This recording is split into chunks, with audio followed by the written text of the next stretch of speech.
Discuss, podcast bersama Dinas Kesehatan Daerah Istimewa Yogyakarta.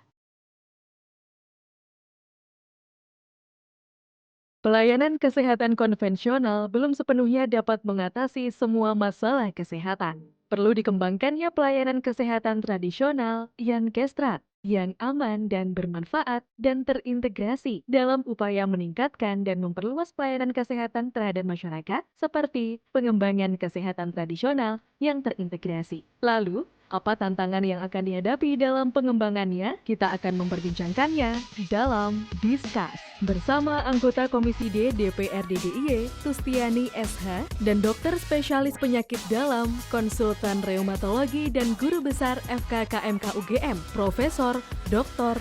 Nyoman Kertia, SP, PDK.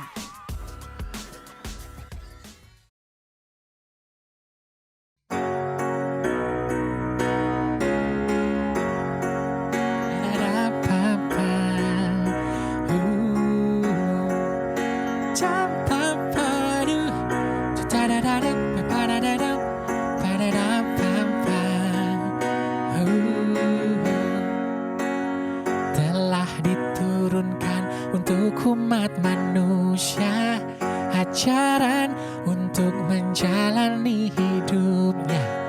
Bacalah, Tuhanmu lah yang paling pemurah, yang mengajar manusia dengan kalamnya.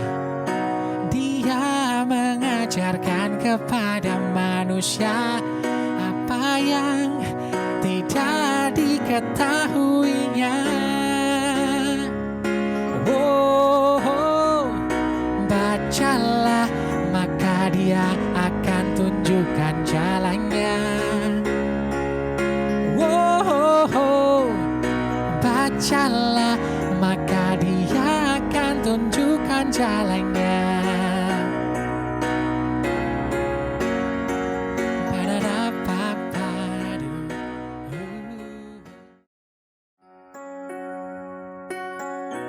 Kesehatan merupakan kebutuhan dasar manusia untuk dapat hidup layak dan produktif. Menjadi hak bagi pasien untuk mendapat layanan kesehatan yang mumpuni, baik, aman, dan bermutu. Untuk mewujudkan masyarakat yang sehat, maka dibutuhkan layanan kesehatan untuk masyarakat. Salah satunya adalah layanan kesehatan tradisional terintegrasi. Berdasar data dari Badan Pusat Statistik tahun 2022, hampir 30% dari jumlah penduduk di Indonesia memiliki keluhan kesehatan. Rasio tersebut meningkat dibandingkan pada tahun sebelumnya yang sebesar 27,23%. Padahal, persentase penduduk yang memiliki keluhan kesehatan sudah menurun pada 2020 dan 2021. Hal tersebut bahkan terjadi ketika wabah COVID-19 sedang melonjak di dalam negeri. Untuk mengatasi berbagai permasalahan tersebut, perlu adanya pengembangan pelayanan kesehatan. Hal tersebut dikarenakan pelayanan kesehatan konvensional belum sepenuhnya dapat mengatasi semua masalah kesehatan. Salah satu pengembangan pelayanan yang dapat dilakukan adalah pelayanan kesehatan tradisional yang terintegrasi, yang aman dan bermanfaat. Pelayanan kesehatan tradisional terintegrasi tersebut merupakan suatu bentuk pelayanan kesehatan yang mengkombinasikan pelayanan kesehatan konvensional seperti rumah sakit atau puskesmas dengan pelayanan kesehatan tradisional komplementer, baik bersifat sebagai pelengkap maupun pengganti dalam keadaan tertentu. Pengobatan dan perawatan kesehatan tradisional ini dengan menggunakan metode keterampilan seperti teknik manual, terapi energi, dan terapi olah pikir. Kemudian menggunakan ramuan atau jamu, serta kombinasi ramuan dan keterampilan yang merupakan satu kesatuan sistem keilmuan kesehatan tradisional. Yankestrat integrasi menjadi bagian penting dalam dunia medis karena kerap menjadi pilihan masyarakat untuk mencari kesembuhan dari penyakit yang diderita. Tren dengan pelayanan kesehatan tradisional ini akan terus berkembang seiring dengan perubahan perilaku hidup, seiring dengan pola makan dengan gizi yang tidak seimbang, kurang aktivitas fisik, ataupun merokok.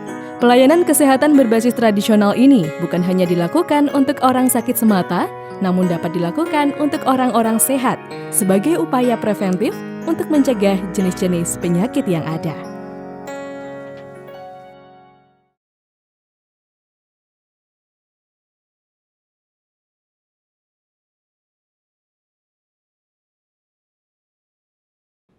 Bismillahirrahmanirrahim. Assalamualaikum warahmatullahi wabarakatuh. Salam sejahtera, Om Swastiastu, Namo Buddhaya, salam kebajikan. Halo Sobat Sehat, bagaimana kabar Anda di hari ini? Semoga senantiasa diberikan kesehatan dan juga kebahagiaan. Karena bahagia juga nih Sobat Sehat, Discuss Podcast Dinas Kesehatan Daerah Istimewa Yogyakarta episode kali ini bisa menyapa Anda karena ini podcast merupakan satu upaya atau sarana sebagai media promosi, sosialisasi sekaligus edukasi kepada masyarakat terkait dengan permasalahan kesehatan dan juga pelayanan kesehatan. Di episode kali ini bersama saya Dina Amalia, nanti kita akan membahas satu tema. Ini sebetulnya mungkin sudah pernah Anda dengar ya Sobat Sehat terkait dengan implementasi kesehatan tradisional integrasi dalam manajemen diabetes mellitus. Nah, kalau Anda yang mungkin belum pernah mendengar, nanti akan kita simak bersama-sama pembahasannya karena kita juga sudah bersama dengan dua narasumber kita yang sudah hadir. Kita coba sapa, ada Ibu Tustiani SH selaku anggota Komisi D DPRD DIY. Assalamualaikum warahmatullahi wabarakatuh. Waalaikumsalam, salam sehat selalu. Salam sehat selalu. Bu Tusti sehat ya? Oh, harus sehat. Harus sehat dan sehat lahir dan batin. Masya Allah, itu yang penting. Iya. Lahirnya, batinnya juga harus sehat. Kemudian kita juga bersama dengan narasumber kita, ada Profesor Dr. Nyoman Kertia, SPPDKR, sekaligus selaku dokter spesialis penyakit dalam dan juga konsultan reumatologi sekaligus guru besar FKKMK UGM. Selamat siang Dok. Selamat siang. Kabar sehat ya? Sehat. Terima kasih. Alhamdulillah, ini dua narasumber kita sehat, semoga juga sobat sehat dalam kondisi sehat juga di Discuss kali ini, karena bisa jadi nih Prof dan juga Bu, kita atau sobat sehat ini kunci sehatnya adalah di pengobatan tradisional ya, karena itu yang akan kita bahas bersama. Kalau pengobatan tradisional mungkin sobat sehat sudah akrab begitu ya, herbal, kemudian juga pijat begitu. Tapi kalau yang akan kita bahas sekarang, ini yang mungkin baru pernah didengar ya oleh sobat sehat, yaitu terkait dengan kesehatan tradisional integrasi. Itu sebagai pembuka mungkin Prof Nyoman, sebetulnya itu apa sih Prof Nyoman? Iya, terima kasih. Kesehatan tradisional terintegrasi adalah suatu pelayanan kesehatan tradisional yang diintegrasikan dengan pengobatan konvensional yang sudah ada. Jadi pelayanan tradisional ini masuk ke rumah sakit, ke puskesmas ya. Itu ada Permenkes nomor 37 tahun 2017 untuk dalam pelaksanaan ini gitu ya. Baik, itu bentuknya berarti apa saja Prof kalau di kesehatan tradisional tadi? Ya, integrasi yang kita sepakati selama ini itu ada akupunktur, akupressure sama pengobatan herbal ya. Sebenarnya bisa juga yang lain ya, seperti pijat-pijat dan sebagainya ada. Baik, jadi bentuknya yang disepakati ada akupuntur, kemudian akupressure dan juga herbal. Ini tiga-tiganya ini sebetulnya kalau sejak lama ya Bu Tusti dan juga Sobat Sehat ini sudah sering kita dengar begitu ya. Kalau selain di rumah sakit ya mungkin sebelumnya ada Gria Sehat atau panti pijat begitu atau panti akupuntur. Nah ini karena sekarang sudah terintegrasi jadi sudah masuk ke puskesmas dan juga rumah sakit. Nah kalau dari anggota dewan sendiri dukungannya terhadap tadi ya Yankestrat ini seperti apa? Jadi begini, ini kan kayaknya saya lagi mendengar ya. Barang baru ya Bu ya. Sebenarnya walaupun kita sebagai masyarakat awam itu sudah terbiasa dengan pengobatan herbal. Karena kan kita sudah tahu ada jamu-jamu ya Prof. Kita kalau misalnya bagi perempuan itu kadang-kadang datang bulan kita kan memakai itu apa kunyit sama asem. Kemudian kita kalau habis melahirkan juga minum jamu-jamuan, ada ya pokoknya jamu warisan leluhur kita ya Dok ya, gitu. Nah cuma sekarang ini kan di era modern, kemudian sudah ada integrasi antara dengan rumah sakit ataupun puskesmas. Nah ini alhamdulillah saya sebagai wakilnya masyarakat, artinya kan mungkin ada semacam peralihan dari pengobatan secara kimiawi ke herbal. Cuma tadi gini, saya dapat bisik-bisik dari teman-teman dinas kesehatan, kira-kira itu bisa bisa di cover di dalam jaminan kesehatan apa BPJS, tidak gitu loh. Oke. Lah, tadi teman-teman kesehatan juga bilang, Bu, belum itu. Lah, ini tentu saja sebagai tugasnya wakilnya masyarakat itu kan bagaimana kita bisa membuat regulasi agar tadi kesehatan tradisional itu bisa tercover di dalam BPJS, atau kalau tidak ya karena BPJS itu sifatnya JKN itu kan nasional ya. Iya. Dan ini kan kaitan dengan kearifan lokal yang ada di daerah istimewa Yogyakarta ya, mungkin nanti kita memakai dana keistimewaan atau dibuatkan regulasi terlebih dahulu dengan peraturan gubernur. Baik, jadi Mungkin itu ya yang kita tunggu regulasinya supaya pengobatan secara tradisional begitu ya, atau pelayanan kesehatan tradisional di rumah sakit atau di puskesmas ini semakin terjangkau, mudah dijangkau Iya. oleh masyarakat di kalangan manapun ya Bu Iya. Tusti ya. Dan tentu saja menjadi tugasnya teman-teman dinas kesehatan dan saya sebagai mitranya untuk bagaimana ini bisa disosialisasikan kepada masyarakat. Karena masyarakat belum tahu loh, saya tadi di rumah sakit itu baru beberapa Ternyata bulan yang ada ya. lalu. Iya. Di sana itu ada Bu, di rumah sakit Sarjito, kemudian ada di Panti Rapih kalau tidak salah ada ya Dok ya. Iya. Itu. Iya. Baik, itu kalau di Yogyakarta. Mungkin Prof. Nyoman ada tambahan kalau di Yogyakarta rumah sakit atau puskesmas yang sudah ada pelayanan kesehatan tradisionalnya ada di mana lagi Prof? Ya, pertama di Sarjito, Mhm. kemudian rumah sakit Panti Rapih, kemudian rumah sakit Pandaman Senopati, Bantul, ya. Bantul. Kemudian puskesmas Gondomanan 2, kemudian puskesmas Kasian. Jadi sementara itu kita terus menambah nanti untuk pelayanan ini. Baik, itu yang kita harapkan semoga bisa semakin terjangkau oleh masyarakat ya. Karena kalau tadi mungkin Prof. Nyoman sekaligus bisa menyampaikan kepada masyarakat juga kenapa kemudian pelayanan kesehatan tradisional integrasi ini dipandang penting begitu ya untuk tadi diintegrasikan dengan fasilitas kesehatan seperti rumah sakit maupun puskesmas. Ya, sebenarnya kita terkagum-kagum dengan khasiat obat-obat herbal misalnya atau pelayanan tradisional, tadi akupunktur, akupresur, bahkan pijat yang sudah dari nenek moyang kita. Khasiatnya banyak, kemudian juga keamanannya cukup tinggi ya. Kita tahu obat-obat kimia atau konvensional memang sering cespleng ya, tetapi keamanannya masih tidak 100% aman ya. Jadi hati-hati banget memberikan obat kimia itu, sehingga dengan kombinasi dengan tradisional ini harapan kita adalah pertama lebih berkhasiat obatnya, kedua lebih aman, ketiga tentu lebih murah untuk masyarakat itu ya. Ya demikian.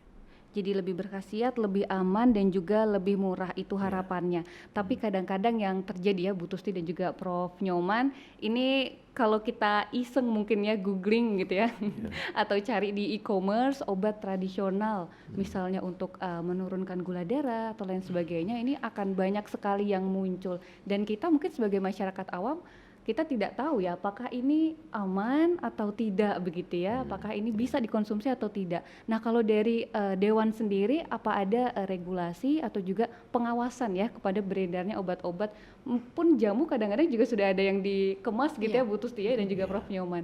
Jadi kalau untuk pengawasan obat dan makanan kan sudah ada BPOM ya. BPOM itu artinya sudah mempunyai tugas masing-masing, dan saya kira teman-teman dari dinas kesehatan itu kan keterkaitannya itu ada dari mulai UMKM ya, ini ya kita ngomongin sebentar ke UMKM. Iya. Dari mulai ini kualitas air itu kan juga dari teman-teman dinas kesehatan untuk Menjaminnya ya. untuk menjamin kualitas air ini terjamin untuk kesehatan makanan atau tidak, itu kan dari dinas kesehatan. Jadi dari awal memang dinas kesehatan itu sudah ada untuk bagaimana menjaga produk-produk yang dihasilkan oleh teman-teman UMKM maupun rumah makan itu terjamin dengan baik. Baik, termasuk juga tadi obat-obatan Obat-obatan yang juga. mungkin beredar begitu ya di kalangan masyarakat. Karena kalau beberapa waktu lalu ini juga ada bisa jadi catatan buruk juga untuk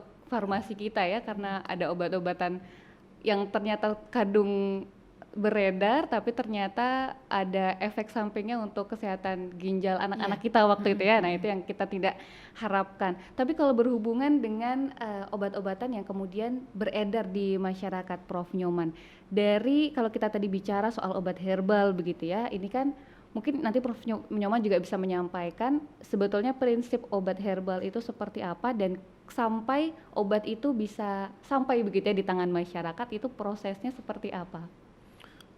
Obat herbal itu sebenarnya bisa digolongkan 3 ya.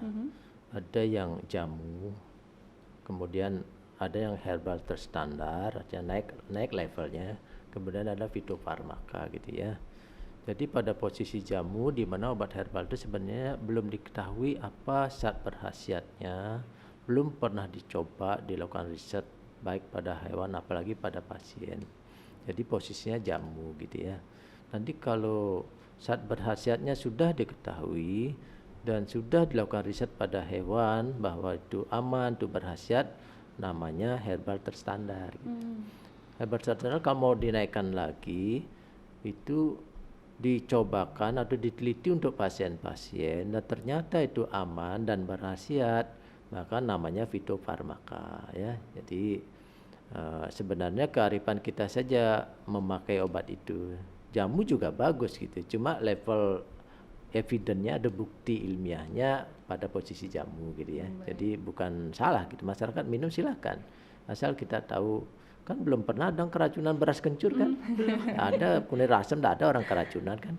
Obat kimia justru banyak yang keracunan gitu kan? Nah, gitu ya. Baik, sehingga tadi ya itu istimewanya atau poin plusnya dari pengobatan tradisional ya, tadi lebih aman, kemudian juga lebih berkhasiat. Ini juga alasannya ya Sobat Sehat, kenapa kemudian dimasukkan atau diintegrasikan dengan fasilitas kesehatan kita berupa puskesmas dan juga rumah sakit.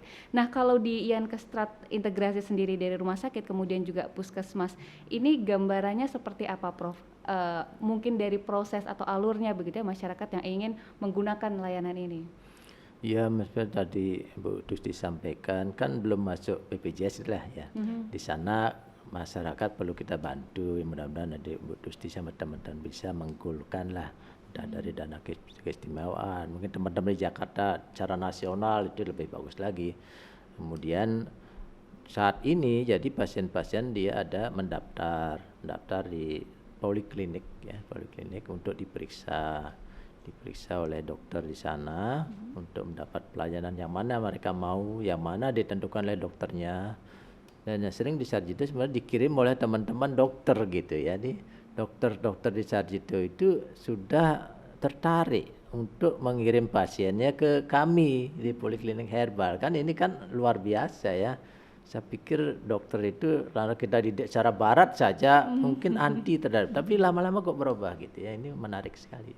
Ya. Baik. Jadi tadi masyarakat ketika ke rumah sakit atau ke puskesmas tadi alurnya bisa mendaftarkan terlebih dahulu, kemudian minta diperiksa untuk herbal misalnya atau untuk akupunktur, akupressure. Atau mendaftar saja kalau saya tidak tahu saya mau diperiksa apa, mendaftar aja, nanti kan dokternya mengarahkan, oh ini mestinya dilakukan ini gitu. Baik, nanti diarahkan oleh dokternya ya. Berarti kalau Yankestrat ini sebagai gambaran prosedurnya siapa kemudian yang melayani masyarakat di pusat pelayanan Yankestrat ini seperti apa? Siapa? Ya, dokter-dokter khususnya yang herbal itu memang kita latih dan kita sudah banyak sekali melatih, bahkan Komisi Nasional Infeksi Jamu yang saya juga ada di sana melatih sudah 600 dokter sekarang di Indonesia ya. Mereka bisa memberikan itu ya. Untuk akupunktur itu memang sudah ada ahli akupunktur. Akupressure juga bersertifikat ya. Jadi kita juga tidak main-main tentang keamanan pasien ya. Sebab nanti jangan sampai salah melakukan malah efek samping kan. Itu yang penting juga. Baik, jadi memang ada tenaga kesehatan khusus begitu ya di Yankestrat ini yang nantinya melayani masyarakat. Kalau dari Bu Tusti sendiri terhadap kesediaan begitu atau penyediaan tenaga-tenaga kesehatan di Yankestrat ini seperti apa Bu kalau dari anggota Dewan dan dukungannya? Ini kan alhamdulillah ya Dok, penjenengan sebagai profesor sudah bisa memberikan artinya alternatif pengobatan bagi masyarakat di DIY khususnya. Lah, kebetulan teman-teman juga banyak tenaga kesehatan di bidang tradisional. Iya. Nah, ini nanti tentu saja saya tak berkomunikasi dengan teman-teman dinas kesehatan. Artinya kalau tadi itu rumah sakit hanya beberapa ya dok yang terintegrasi belum banyak ya, jadi perlu Nah, ini ditambah. menjadi tugas Iya. kita untuk bagaimana bisa memasyarakatkan memasalkan kesehatan tradisional bagi rumah sakit yang ada di DIY. Nah, tentu saja juga ada dukungan dana. Nah, Karena itu. apapun bentuknya kan tetap pendanaan itu ada.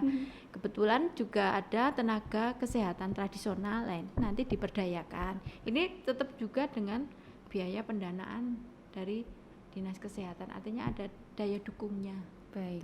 Jadi untuk anggaran memang sudah dialokasikan secara khusus begitu ya Iya, untuk harusnya yang memang kesehatan. begitu ya dok ya. Iya. Ini saya bagian dari menggali Betul, Bu. informasi ya. Iya. Dok. Bisa dikonfirmasi nih dokter. Iya. Ada Prof. hal Nyoman. baru ya. Mhm. Sekarang sudah masuk Fornas. Ada 5 kita sepakati herbal, obat herbal ya.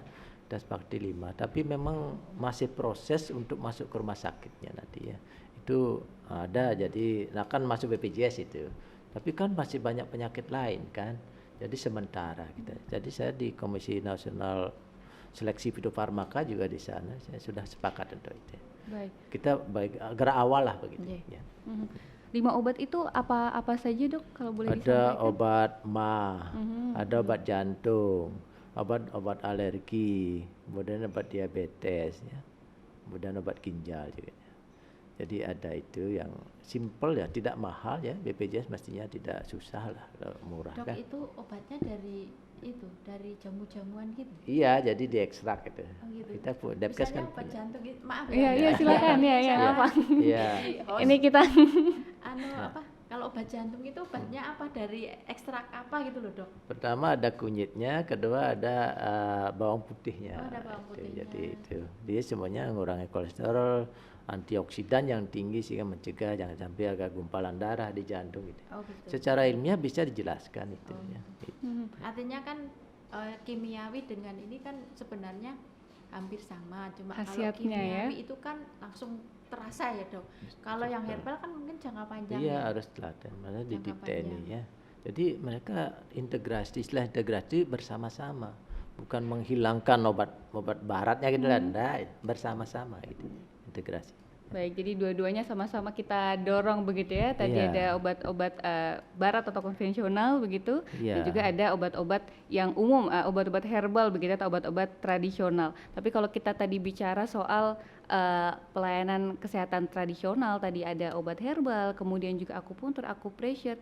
Sebetulnya kalau boleh kita bandingkan juga nih, Prof. Nyoman dan juga Bu Tusti gitu ya, tingkat keberhasilannya seperti apa sih? Begini, kita masalah bukti atau istilahnya evidence ya. Kalau obat-obat kimia itu kan scientific evidence ya, pakai statistik gitu lah. Ya.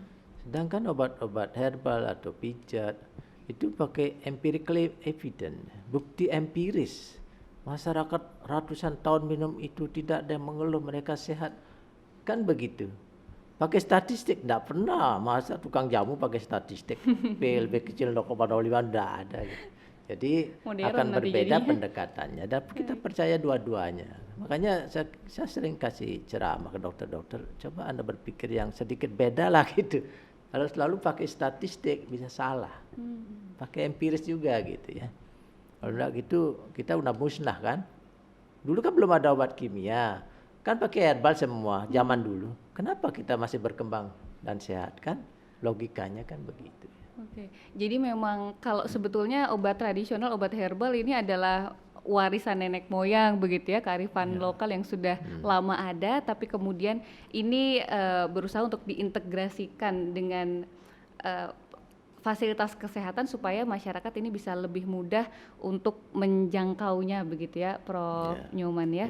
Nah, kalau tata laksana di Yankestrat sendiri kalau sekarang seperti apa? Anggaplah contohnya di Sarjito ya. Ya.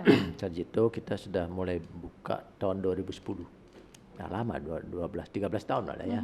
Jadi salah satunya herbal ya. Herbal itu Pasien-pasien bisa datang sendiri atau dirujuk oleh dokter lain untuk mendapatkan tambahan obat herbal. Memang kebanyakan pasien saya adalah kombinasi. Jadi obat kimia ini tidak di stop. Kita tambahi agar lebih berkhasiat, lebih aman gitu ya. Jadi kadang-kadang memang pasien sudah kewalahan. Kayak kanker saya tidak mampu lagi beli obat. Sudah habis sawah saya. Saya minta obat herbal saja. Paksa kita kasihkan juga. Tapi sebenarnya evidence kalau kita pakai scientific evidence banyak-banyak obat barat dan obat kimia itu kan yang memang evidence-nya ada buktinya, bukti ilmiahnya kuat ya. Kita mendukung dengan obat herbal. Jadi pelayanannya seperti dan herbal ini pun kan tidak sembarang. Kita harus ekstrak dengan baik ya. Herbal terstandar yang betul-betul aman dan berkhasiat ya. Kalau fitofarmaka posisinya itu dokter sudah ngeresepin sendiri tanpa obat kimia boleh. Karena fitofarmaka itu sudah diuji kepada para pasien bahwa dia bisa mengimbangi obat kimia gitu. Boleh sendiri dia gitu. Baik. Ya, jadi macam-macam. Tapi berarti dari proses obat-obatan herbal atau tanaman-tanaman herbal begitu ya, sampai kemudian kalau di masyarakat mungkin yang beredar jadi kapsul gitu ya Bu Tusti dan juga Prof. Nyoman, ekstrak-ekstraknya gitu ya, itu seberapa rumit gitu Dok? Iya, memang begini, suatu pabrik atau UKOT industri obat tradisional ya, di sini ada usaha obat tradisional sama ya, usaha kecil obat tradisional. Dia untuk membuat usaha ini saja sudah harus ada izin dari Dinkes ya. Kebersihannya macam-macam lah. Kemudian mulai bikin obat harus dapat izin dari ini Badan POM. Obatnya harus dikirim ke Badan POM, dicek ya. Udah betul aman, berkhasiat ya. Cuman ya saya zaman dulu kan sering pabrik obatnya nambahi sendiri obat kimia, kan bahaya sekali kan. Obat herbal jangan ditambah obat kimia. Biar cesplong itu kan bahaya ya. Itu tidak boleh karena memang Badan POM mengizinkan obat herbal gitu. Tidak ada tambahan kimia kan. Jadi begitu proses pembuatan obat ini ya, tidak sederhana tapi sebenarnya jatuhnya lebih murah kalau kita betul-betul menekuni itu. Baik. Dan ini mungkin yang juga bisa disosialisasikan kepada masyarakat ya, bahwa tanaman-tanaman herbal atau toga ya Bu Tusti ya, tanaman obat biofarmaka namanya. Ya Dap ya. Iya. Oh baik. Iya. Karena masyarakat juga mengembangkan. Iya. Seperti apa itu Bu Tusti? Jadi di Dinas Koperasi dan UMKM itu kan ada semacam pemberdayaan bagi kelompok masyarakat, khususnya mungkin bagi kelompok ibu-ibu, kelompok wanita tani. Nah itu mereka diberikan semacam pelatihan sekaligus nanti pemberdayaan untuk menanam biofarmaka. Biofarmaka itu kan jejamuan ya Dok ya. Iya. Ada empon-empon, ada kunyit, ada lengkuas dan lain-lain. Ya kaitannya untuk pengembangan untuk di bidang jamu-jamuan itu. Jadi sudah ada sosialisasi dan juga mendorong masyarakat untuk Tidak hanya menanam sendiri sosialisasi, tapi memang dibantu oleh pemerintah. Ini loh kelompokmu saya kasih bibit ini, kemudian silakan kamu tanam, kemudian kamu jual ke kelompok-kelompok jamu atau mungkin sentra yang membuat jamu itu. Jadi sebenarnya masyarakat itu sudah dari hulu sampai hilirnya itu sudah dipersiapkan oleh terfasilitasi sudah sebetulnya terfasilitasi ya. oleh pemerintah ini. Kita kalau obat-obatan kimiawi kalau dibandingkan dengan obat-obatan herbal, ini sebetulnya lebih murah yang herbal begitu ya, Iya. Prof ya. Tapi kalau dari Dewan sendiri kira-kira apakah ada dari pemerintah bantuan begitu ya untuk menurunkan harga-harga obat ini? Sebenarnya kalau untuk yang ini obat herbal atau obat apa? Coba kita obat herbal dulu. Kalau obat herbal kan sudah saya sampaikan. Ini menjadi tugas saya untuk bagaimana nanti ada regulasi yang mengatur supaya kalau masyarakat itu berobat, khususnya untuk obat-obatan yang tradisional itu bisa tercover walaupun tidak masuk BPJS. BPJS itu kan sifatnya nasional ya. Tapi kalau ini kan kearifan lokal yang ada di DIY. Memungkinkan berarti sebetulnya Bu ya. Mudah-mudahan memungkinkan anggarannya itu ada. Artinya ini sudah kayak kalau orang Jawa itu sudah kayak tumbuh leh tutup. Nah, tumbuleh tutup itu sudah nyekrup. Artinya dana keistimewaan itu kan untuk bagian melestarikan kebudayaan yang ada di DIY. Kita berobat dengan obat-obatan herbal itu juga warisan nenek moyang ya dok, itu dan harus dilestarikan. Ini sudah masuk gitu loh untuk di misalnya nanti itu teman-teman dinas kesehatan itu ada semacam irisan anggaran untuk ke sana. Artinya monggo nanti dikomunikasikan dengan teman-teman Pani Radio untuk ini buat masyarakat yang mau mengakses obat-obatan tradisional. Dikasih berapa dulu, artinya uji coba, tapi kita akan membuat regulasi dulu. Wah, ini Lewat agenda selanjutnya berarti Iya. ya Bu Tusti ya. Mungkin gini Mbak Dian ya, Dina. Mbak Dina, saya mau nanya ke dokter. Pak dokter, itu biaya untuk pengobatan tradisional itu berapa toh dok?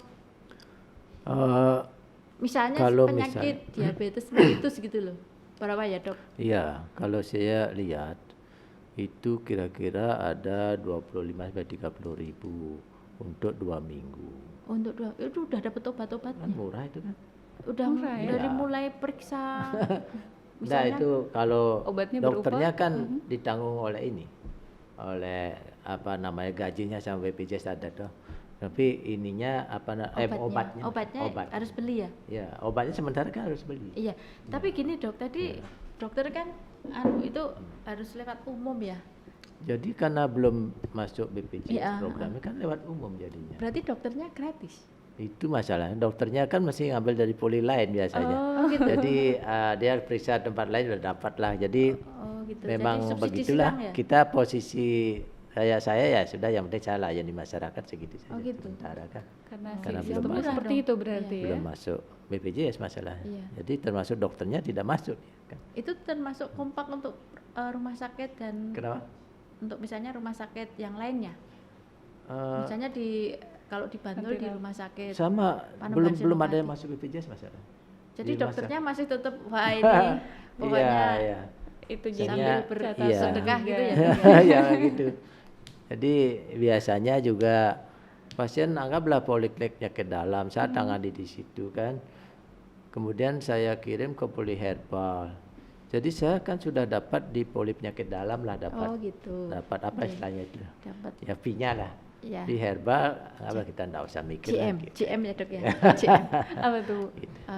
Jaminan medis ya dok. Iya, jangan Oh lupa iya, iya. istilahnya Baik. gitu. Nanti Ya. akan kita coba ulik lagi di Bu Tusti dan juga Prof. Iya. Nyoman. Tadi sudah sempat dibahas sedikit ya oleh Bu Tusti, ini terkait dengan pengobatan herbal khususnya untuk diabetes mellitus ya, karena itu yang nanti akan kita coba bahas. Kalau di Yankestrat sendiri seperti apa implementasinya terhadap penanganan diabetes mellitus, dan termasuk juga tadi Prof. Nyoman mungkin juga menyampaikan tenaga kesehatannya begitu ya, itu seperti apa, nanti akan kita coba bahas, lanjutkan perbincangan kita. Tapi kita akan jeda terlebih dahulu Sobat Sehat untuk menyimak tayangan berikut ini.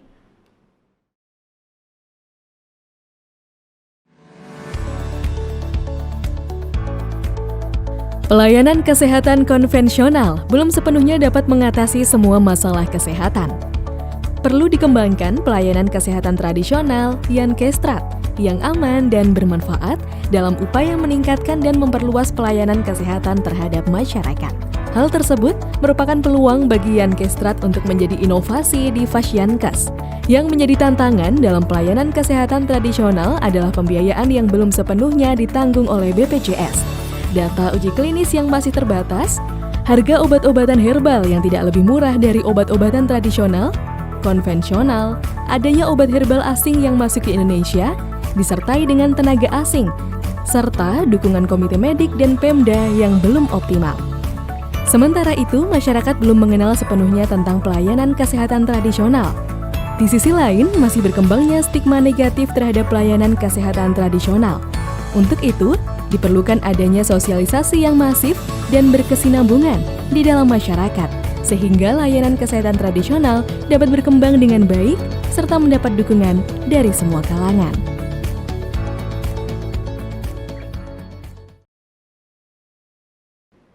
Terima kasih Sobat Sehat, Anda masih menyaksikan Discuss, dan kali ini kita akan lanjutkan masih terkait dengan Pelayanan kesehatan tradisional integrasi. Bahasannya tadi sudah kita simak ya di segmen awal, apa itu Yankestrat atau pelayanan kesehatan tradisional integrasi. Tadi ada di rumah sakit dan kemudian juga ada di puskesmas begitu ya, yang ternyata masih ada catatan-catatannya. Kalau tadi dari Bu Tusti, ini bagaimana dari Dewan maupun bekerja sama juga dengan Dinas Kesehatan nanti membuat regulasi supaya pelayanan ini bisa lebih mudah untuk dijangkau oleh masyarakat begitu ya Bu Tusti ya. Dan juga kalau dari sudut pandang tenaga kesehatannya, penyediaan atau ketersediaan tenaga kesehatan yang khusus untuk pengobatan tradisional ini sebetulnya seperti apa, Prof. Nyoman? Selama ini memang tenaga-tenaga kesehatan yang ada yang kita latih. Jadi tidak nambah tenaga gitu ya. Jadi tenaga kesehatan sudah ada di provinsi, misalnya di Jakarta ada pelatihan, kita ikutkan kemudian melayani. Tapi ada, kalau di saat itu ada juga memang kita adakan rekrutmen khusus ya. Tapi itu kan pijat ya. Pijat, saya mungkin aneh kalau melihat di rumah sakit sehebat itu ada tukang pijat ya. Kan aneh ya, tapi begitulah. Yang penting aman ya. Saya punya riset pijat tentang pijat pikun. Wah, titik yang dipijat khusus tuh. Saya ngisor miri, ngisor pongol. Tahu ngisor pongol? Apa itu? Silet kodok, tahu silet kodok? Iya, iya. Apa Itu Bu Tusti? dipijat-pijat pilingan gitu. Jadi titiknya pijat nyata orangnya semakin Khusus ingat. ya. Jadi pijat itu bisa diilmiahkan dan nyatanya memang berkhasiat gitu ya. Itu pengalaman pengadaan tenaga kesehatan. Oke, dan itu yang perlu pelatihan khusus ya untuk tadi Ya. Pengadaan tenaga kesehatan khusus untuk kesehatan tradisional. Kalau tadi di segmen sebelumnya sempat kita bahas terkait dengan beberapa herbal tradisional dari beberapa penyakit begitu ya. Salah satunya akan kita bahas ini tentang diabetes mellitus nih, Prof. Nyoman. Nah, bisa disampaikan kalau mungkin kalau pengobatan secara umumnya terlebih dahulu ya, biasanya diabetes mellitus ini obatnya seperti apa? Secara umum diabetes itu kencing manis ya. Berarti dipilih herbal-herbal yang pahit, ya, kebalikannya. Makanya orang tua kita bilang sering-seringlah minum pahitan agar hidup kita jadi manis gitu kan. Kalau Anda suka manisan maka hidup Anda jadi pahit karena akan kena kencing manis. Oh, aduh ya. Jadi konsepnya begitu. Sehingga yang pahit-pahit apa? Sambiloto, brotowali, pare. Satu obat juga yang pahit tapi namanya manis, yaitu kayu manis. Ya, itu juga sebenarnya kalau diminum tidak manis kan. Itu juga obat kencing manis. Jadi itu yang banyak risetnya ya untuk kencing manis. Itu berarti kalau misalnya masyarakat penderita diabetes mellitus ke fasilitas kesehatan, ke rumah sakit atau ke puskesmas, kemudian tadi ada keluhan diabetes mellitus, bagaimana alurnya sampai kemudian tadi misalnya diberikan herbal atau jamu khusus? Ya Bisa request begitu? mendaftar, boleh request ke dokternya, misalnya mendaftar ke poliklinik umum lah gitu ya, bukan herbal dulu ya. Nanti minta sama dokter, saya minta obat herbal. Dokternya yang ngirim ke poliklinik herbal, dapat juga obat herbal. Atau dari awal saya mau ke poliklinik herbal boleh, toh. Jadi sebenarnya yang penting kita bagaimana integrasi sebenarnya. Akan sulit kita pertanggungjawabkan kalau kita hanya berikan herbal. Nanti bukti ilmiahnya seberapa dipertanyakan. Oke Bu, tenang saja, obat apa gulanya 300 saya kasih pare. Ya kalau kolap dia salah dokternya kan. Jadi tetap pakai obat kimianya, kita tambah herbal gitu. Dengan tujuan nanti obat kimianya enggak tinggi-tinggi itunya dosisnya kan, jadi efek sampingnya lebih rendah. Baik, jadi sebetulnya konsepnya ini adalah gabungan ya, Dok ya? Iya, terintegrasi. Antara obat-obat kimiawi atau yang konvensional dengan Iya. obat-obat herbal. Iya. Atau akupunktur, akupresur ya, tidak harus obat. Iya. Akupunktur, akupressure. Kalau tadi hubungannya dengan diabetes mellitus, ini rujukannya ketika kita ke Yankestrat begitu ya. Iya. Kalau di akupunktur, akupressure ada atau tidak? Tergantung dokternya juga yang menangani pertama atau kita pasiennya. Saya mau ke akupresur silakan langsung atau ke poli umum dulu dokternya sana yang ngirim. Anda butuh akupunktur, oke saya kirim ke sana kan bisa saja. Oke. Kadang pasien kan kadang tidak paham, saya butuh apa, tidak tahu. Iya. Dokternya malah yang baru Ikut melihat begitu ya. tubuhnya 10 menit tahu dokternya. Iya. Lah dia udah hidup dengan dirinya bisa 30 tahun kan.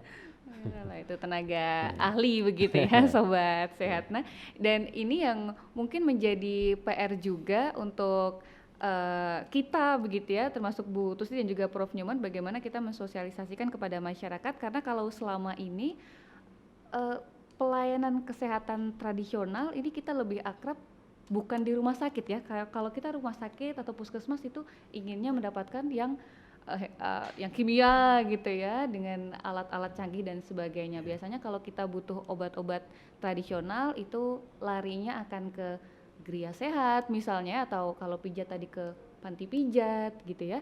Nah, ini solusi untuk bisa mengarahkan ya masyarakat untuk memilih tadi Yankes Strat yang terintegrasi dengan rumah sakit dan juga puskesmas seperti apa? Iya, tentu saja sosialisasi ya. Tetapi kalau saya mengamati selama ini kan kesiapan dari rumah sakit, kemudian kesiapan dari tenaga kesehatan itu kan belum maksimal ya. Kalau seandainya nanti kita sampaikan kepada masyarakat kan kasihan masyarakat. Kita harus dulu mempersiapkan dulu dari segala sesuatunya tadi, pelayanan yang sudah di rumah sakit mungkin kalau yang udah terbiasa tinggal jalankan ya dok. Nah ini kemudian nanti kita juga tidak hanya kalau di salah satu contoh di Bantul tadi kan baru satu puskesmas ya dok. Nah bagaimana nanti itu tidak hanya satu puskesmas tetapi ada beberapa puskesmas yang memang untuk di push biar mereka juga gitu ada ya. pelayanan kesehatan tradisional. Kemudian yang paling penting tadi kaitan dengan jaminan kesehatannya. Ini yang menjadi PR kita karena masyarakat akan Mempertimbangkan itu juga pasti Bu. gitu loh. Aku lebih baik ke yang sudah ada jaminannya daripada aku nanti mengeluarkan uang itu. Betul. Nah ini mungkin bisa dijawab juga oleh Prof Nyoman, sebetulnya kesiapan rumah sakit dan juga nakes kalau tadi terkait dengan Yankes Strat ini seperti apa? Sudah berapa persen menuju sempurna misalnya kalau kita bilang nih Prof? Iya, seperti Bu Tusti sampaikan tadi, memang salah satu tenaga, tapi hal lain banyak sekali. Bahkan hal-hal di mana pengetahuan dokter itu hanya tahunya kedokteran barat. Ini juga jadi masalah sebenarnya. Sulit dia menerima pengobatan timur. Pijat, mana ilmunya, enggak ada kayak gitu ya. Herbal mana? Nah, kalau Anda datang ke Sarjito, kalau lihat wajah-wajah dokter sangat tradisional seperti saya, ini dokter herbal. Di Polijamu begitu ya. Iya. Jadi di sana masalahnya ya, sehingga bagaimana kita melatih para dokter ya. Jadi dokter-dokter herbal kita latih memang untuk memberikan resep. Kalau mendiagnosis, karena kita pakai diagnosis secara barat ya, enggak susah lah, mereka udah dokter kan. Tapi begitu masuk ke pengobatan herbal, dia kan harus tahu interaksi dengan obat kimia gimana kan. Enggak kecil, bukunya tebel-tebel banget, itu harus tahu.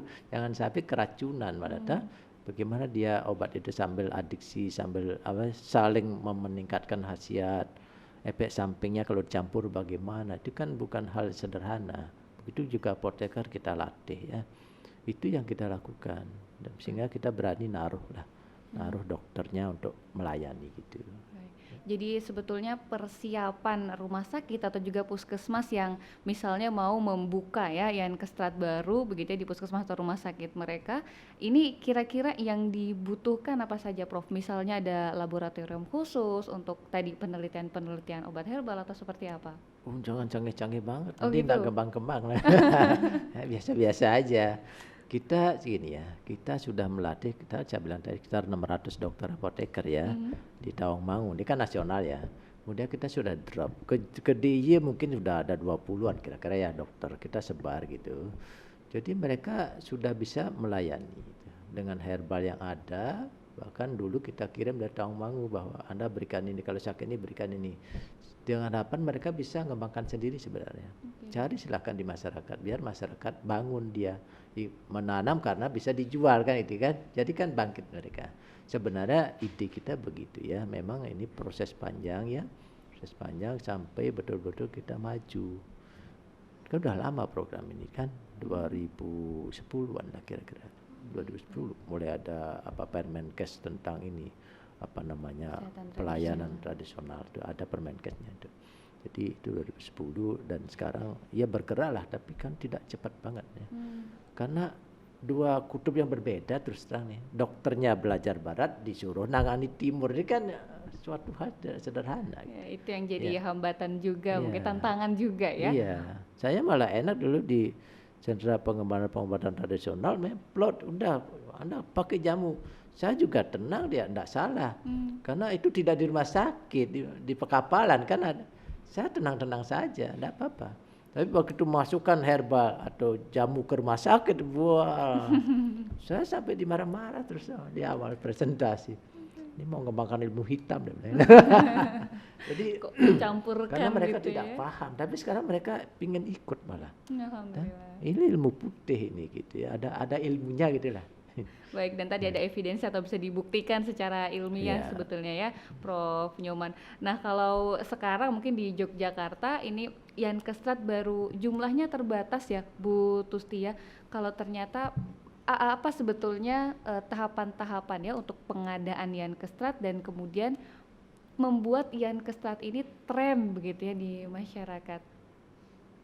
Ya sosialisasi ke masyarakat, tetapi sebelum sosialisasi kita siapkan dulu. Jadi membenahi diri dulu. Internalnya dulu. Jadi sebelum kita itu melayani, kita harus mempersiapkan diri dulu dari mulai sarprasnya, kemudian sumber daya manusianya. Itu. Baik, itu kalau pengadaan-pengadaan seperti itu dari Dewan atau dari Dinas Kesehatan, anggarannya seperti apa Ibu? Nanti penganggarannya ada di teman perencanaan dan perencanaannya ada di teman-teman Dinas Kesehatan. Penganggarannya kita akan melakukan sebuah artinya pengajuan anggaran. Nah, nanti pengajuannya anggaran itu sama Dewan mau ditambahin atau dikurangin itu terserah Dewan itu nanti. Yang penting dari perencanaan teman-teman dari Dinas Kesehatan itu bisa logis dan bisa artinya ya ini bagian dari kita uji coba dulu gitu loh. Karena mungkin secara letterlek dianggarkan itu kan memang belum ada itu. Nah, ini mungkin kalau Bu Tusti bisa menambah ya sebagai anggota Dewan atau sebagai masyarakat umum. Kalau tadi tentang pelayanan kesehatan tradisional supaya kita meskipun tadi sekarang belum ada jaminannya begitu ya, belum ada BPJS yang mengcover atau JKN-nya. Mungkin nggak tahu Ibu Tusti optimis nggak itu akan bisa ngetren begitu di masyarakat atau bisa menjadi pilihan masyarakat? Iya, artinya bagaimana kita bisa bersinergi dengan teman-teman dari Dinas Kesehatan untuk bagaimana kita bisa memasyarakatkan kesehatan tradisional ini supaya menjadi pilihan setelah tadi yang konvensional. Tetapi tentu saja dengan jaminan yang sama dong. Karena masyarakat tadi kalau misalnya ada dua pilihan, yang satu bayar, yang satu enggak, pasti pilih yang enggak bayar ini. Artinya ini pelayanannya harus disamakan dulu. Nah, setelah disamakan tentu saja monggo silakan ke masyarakat. Karena kan yang menerima fasilitas kesehatan itu dari masyarakat, kita kembali ke masyarakat. Baik. Kemudian kesehatan itu kan tidak hanya tadi seperti dokter, tidak hanya obat ya dok. Kadang-kadang kalau pasiennya banyak itu nggak dilihat itu pasiennya, cuma sakit apa gitu sambil nulis sambil ini pakai apa dok itu namanya stetoskop itu sambil nulis ini lah. Terus tatapan mata itu kan perlu ya, visual itu gimana, terus senyum atau karena pasien misalnya saya sakit kemudian aku harus ke dokter Nyoman gitu. Kalau misalnya nggak ada dokter ganti yang mungkin beda lagi karena kan sugesti kita itu sudah bermain gitu loh. Betul. Karena penyembuhan itu tidak hanya dari obat tetapi dari sugesti dulu. Dan itu termasuk tugas dokter juga ya Iya. untuk membantu untuk membangun sugesti positif sehingga pasien bisa cepat sembuh. bisa cepat sehat. Tapi kalau tadi bicara soal legalitas atau juga keamanan pengobatan tradisional, ini seperti apa, Prof. Nyoman? Ya sebenarnya itu kan sudah di bawah pengawasan Badan POM ya, obat-obat itu. Kalau saja semua industri obat mengikuti aturan itu ya pasti aman kan. Bahkan jamu-jamu yang tidak ada Badan POM, ada jamu gendong yang suka muter, itu pun mereka mengerti tentang keamanan. Karena mereka pengalaman sekian puluh tahun jualan kan, pasien saya kok gini ya, kan mesti berpikir ya, oh yang aman gini. Kenapa kunyit itu harus diisi asam kayak gitu? Dia mungkin lebih paham. Secara ilmiah memang kunyit itu kalau diisi asam, situasi asam, dia akan lebih awet. Dia tidak teroksidasi sampai sore pun dijual tetap dia kuning. Coba jangan diisi asam. Siang aja udah coklat dia. Sudah lain reaksinya, bahkan mungkin kurang reaksi lah minimal. Jadi mereka udah lebih tahu gitu ya. Ya itu makanya sering kita tekankan, coba perusahaan-perusahaan industri obat tradisional itu ya janganlah nambahi macam-macam, ikuti aturan Badan POM aja. Kan izinnya kan tidak ada ditambahin kimia, tidak ada izinnya begitu. Baik, jadi sebetulnya soal legalitas atau juga keamanan ini sudah terjamin ya, Prof. Nyoman. Kalau berhubungan dengan obat herbal, tapi kalau berhubungan dengan layanan yang lainnya, misal tadi akupuntur, kemudian juga akupressure atau pijat, itu seperti apa?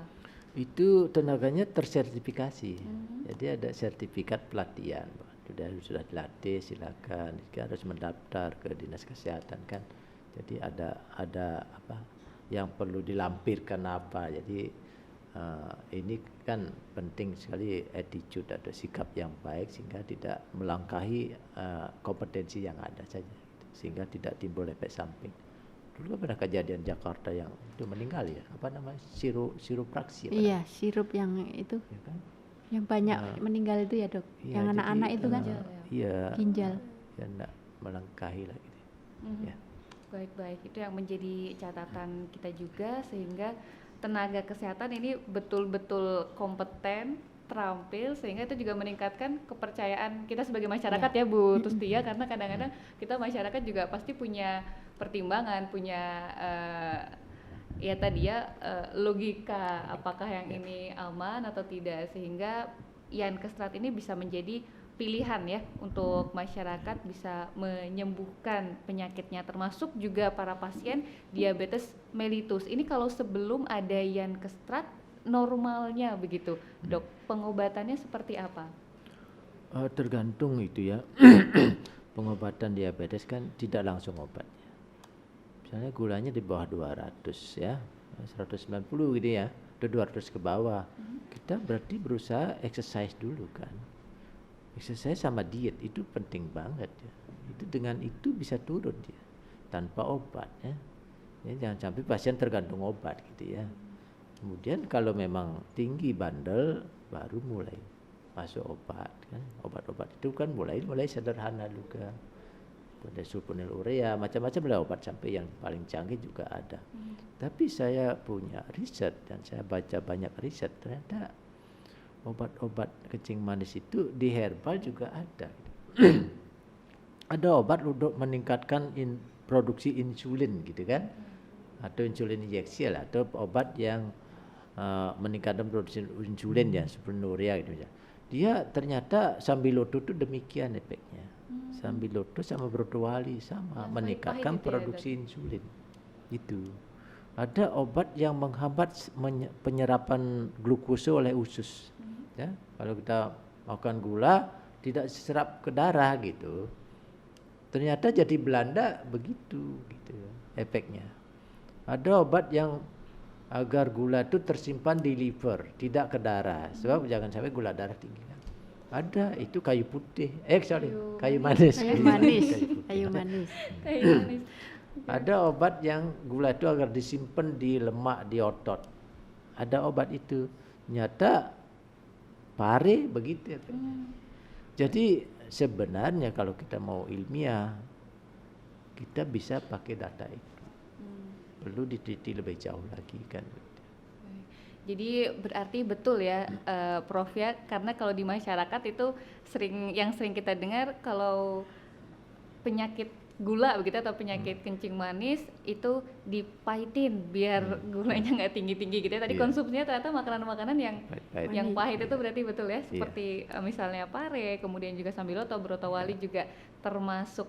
Ini apakah berlaku karena mungkin nanti Prof Nyoman bisa sekaligus juga menyampaikan kepada sobat sehat, karena diabetes ini kan tipenya kalau tidak salah macam-macam ya, Iya, iya. Prof Nyoman ya. Itu obat-obatannya menyesuaikan atau semuanya sama? Tentu berbeda. Kalau diabetes tipe 1 itu biasanya agak berat ya, masih anak-anak biasanya tuh. Bahkan dia sendiri atau orang tuanya tidak tahu anaknya kena diabetes. Itu karena kerusakan pankreas, tidak bisa produksi insulin.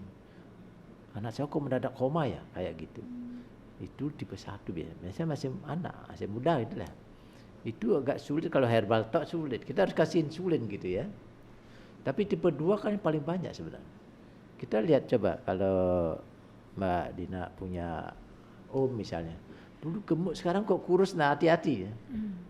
Gejala salah satu gejalanya. Waktu gemuk dia kok makan sembarang, tubuhnya besar, pankreasnya tidak kuat lagi bikin insulin, tidak mampu. Begitu ngedrop pankreasnya, mulai dia badannya ikut ngedrop. Kelihatanlah kencing manisnya gitu. Itu tipe 2. Jadi di sana kita boleh bermain misalnya dengan exercise yang bagus, dietnya diketatkan, kan itu dulu. Nah, jadi kalau gagal baru masuk obat. Gitu. Baik. Jadi kalau tadi diabetes tipe 1 itu bisa kita bilang turunan begitu ya? Tidak selalu turunan, tapi biasanya anak-anak kena. Biasanya anak-anak yang kena Dan ya. berat. Baik, kalau yang tipe 2 ini yang lebih populer atau Iya, yang umum lah. umum ya, Yang yang dewasa. sering kita temui begitu ya sobat Iya. sehat, dan ini gejalanya atau penyebabnya karena Pola makan. Biasanya karena pola makan ya. pola makan yang penting, exercise kurang, makan banyak. Memang diabetes lain, kalau diabetes gestasional namanya karena apa namanya hamil ada juga, tapi kan tidak banyak. Baik. Itu kalau dari Dewan sendiri atau mungkin bekerja sama dengan Dinkes ya, sosialisasi khususnya terkait dengan diabetes mellitus itu sudah ada atau belum, Bu Tusti? Itu ada semacam sosialisasi ke masyarakat untuk penyakit tidak menular. Oke. Iya. Jadi termasuk hipertensi begitu kan? Hipertensi, Mhm. kemudian ada kolesterol, ada asam urat, dan ada tadi diabetes juga mellitus ya? ya. Baik. Penyakit. Tapi nanti sebelum ada sosialisasi masyarakat di screening dulu. Mhm. Karena kan bekerja sama dengan teman-teman puskesmas diperiksa dulu darahnya, kemudian tensinya ada berapa gitu. Jadi teman-teman dinas kesehatan dengan puskesmas itu sudah intent ya, udah ke masyarakat itu sudah banyak untuk kita jemput bola Program-program. supaya masyarakat itu bisa menjaga kesehatan. Karena apapun bentuknya itu dimulai dari diri kita. Kita Betul. harus aware terhadap diri kita gitu loh. Tadi ya, supaya karena tadi diabetes tipe 2 ini juga pengaruhnya karena pola makan, Iya. lifestyle atau gaya hidup kita, sehingga kalau dari Dewan, dari Dinas Kesehatan juga itu ada sosialisasi untuk mendorong masyarakat supaya bisa hidup sehat, Iya, begitu ya Bu betul. Tusti ya. Baik Bu Tusti, karena kita sudah, dan juga Prof Nyoman ya, karena kita sudah ada di akhir untuk discuss kali ini, mungkin dari Dewan sendiri, Bu Tusti selaku Dewan, ini ada yang mau disampaikan dukungan atau juga dorongan khususnya tadi kalau terkait dengan tema kita pelayanan kesehatan tradisional integrasi, seperti apa? Ya, artinya tugas saya sebagai wakil dari masyarakat mempersiapkan terkait dengan regulasi termasuk sumber daya manusianya dan penganggaran sebagai bagian dari tupoksi DPRD Daerah Istimewa Yogyakarta. Dan tentu saja untuk kedepannya agar jaminan kemasyarakatan khususnya di kesehatan Daerah Istimewa Yogyakarta itu bisa tercover. Amin, amin. Ini yang kita tunggu-tunggu ya Sobat Sehat ya. Semoga sukses dan juga berhasil Bu Tusti. Iya, Terima kasih amin. banyak. Dari Prof Nyoman seperti apa kalau terkait dengan layanan kesehatan tradisional, pesan-pesannya? Ya, saya 5 tahun terakhir itu jadi Ketua Komisi Kesehatan Dewan Riset DIY ya. Kita menyusun suatu yang namanya Yogyakarta Sehat Lestari. Kenapa? Karena pola hidup masyarakat Jogja sudah bergeser jauh sehingga timbul penyakit-penyakit yang sebenarnya tidak jadi penyakit gitu. Jadi kalau pola hidup mereka kembali, lifestyle ya, terutama makanan tak apa, maka penyakitnya tidak harus ada. Entah dengan minum jamu salah satunya kan, itu akan berbeda pola kesehatan masyarakat ya. Itu sudah menjadi Pergub nomor 44 2017 ya. Itu peraturan gubernur itu. Jadi pola kesehatan, pengembangan kesehatan di DIY begitu sebenarnya. Pikiran saya harus kembali dia gitu. Baik. Ya. Jadi ini juga menjadi catatan untuk kita sebagai masyarakat supaya bisa lebih aware lagi, bisa lebih memperhatikan lagi terkait dengan kesehatan kita, pola hidup kita begitu ya, supaya penyakit-penyakit ini tidak bersarang, tidak datang ke kita ya. Terima kasih banyak Profesor Ya, Dr. terima Dr. kasih. Nyoman Kertia, SPPD KR dari RSUP Dr. Sarjito selaku dokter spesialis penyakit dalam konsultan reumatologi dan juga guru besar FKKM KUGM. Bu Tustiani juga terima kasih banyak yang sudah hadir selaku anggota Komisi D DPRD DIY, dan kami juga ucapkan terima kasih untuk Anda Sobat Sehat yang sudah menyaksikan Discuss episode kali ini, podcast Dinas Kesehatan Daerah Istimewa Yogyakarta. Podcast ini merupakan satu upaya sebagai sarana promosi, edukasi dan juga sosialisasi kepada masyarakat terkait dengan permasalahan kesehatan dan juga pelayanan kesehatan. Saya Dina Amalia mewakili seluruh kru yang bertugas pamit undur diri. Terima kasih. Wassalamualaikum warahmatullahi wabarakatuh. Salam sehat.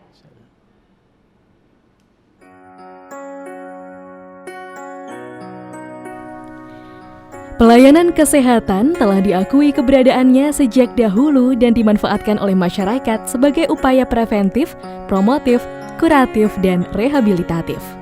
Hingga saat ini, pelayanan kesehatan tradisional terus berkembang sesuai dengan kemajuan teknologi, disertai dengan peningkatan pemanfaatannya oleh masyarakat sebagai imbas dari semangat pelayanan kesehatan tradisional terintegrasi. Pelayanan kesehatan tradisional terintegrasi tersebut telah dituangkan dalam Peraturan Menteri Kesehatan Republik Indonesia Nomor 37 Tahun 2017 tentang Pelayanan Kesehatan Tradisional Integrasi. Beberapa pertimbangan dikeluarkannya Permenkes tersebut adalah untuk meningkatkan derajat kesehatan masyarakat dengan memanfaatkan berbagai upaya pelayanan kesehatan, termasuk pelayanan kesehatan tradisional yang manfaat dan keamanannya terbukti secara ilmiah. Salah satu cara untuk mengatasi hal tersebut dilakukan dengan mengintegrasikan pelayanan kesehatan tradisional dan pelayanan kesehatan konvensional di fasilitas pelayanan kesehatan. Untuk meningkatkan upaya pengembangan kesehatan tradisional terintegrasi, maka hal yang perlu dilakukan adalah dengan penguatan regulasi dan kapasitas daerah dalam pengembangan program kesehatan tradisional dengan cara penguatan pelayanan kesehatan tradisional dengan pendekatan promotif, preventif, kuratif, dan rehabilitatif di fasilitas pelayanan kesehatan tradisional.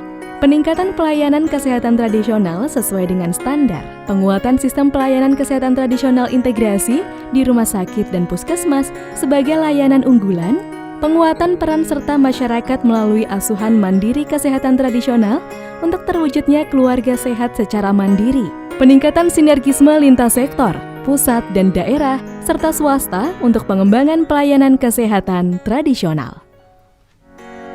Janganlah kita melampaui batasnya karena merasa serba kecukupan.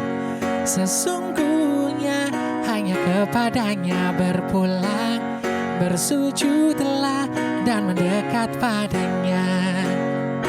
Dia mengajarkan kepada manusia apa yang tidak diketahuinya. Bacalah maka dia akan tunjukkan jalannya. Bacalah maka dia akan tunjukkan jalannya.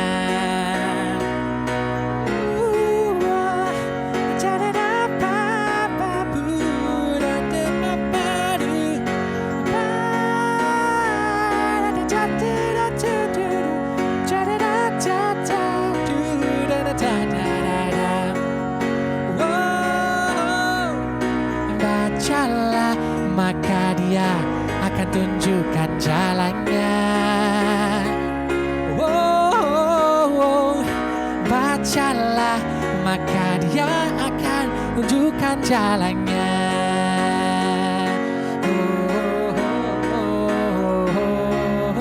Maka Dia akan tunjukkan jalannya. Bacalah, maka Dia akan tunjukkan jalannya. Maka Dia akan tunjukkan jalannya.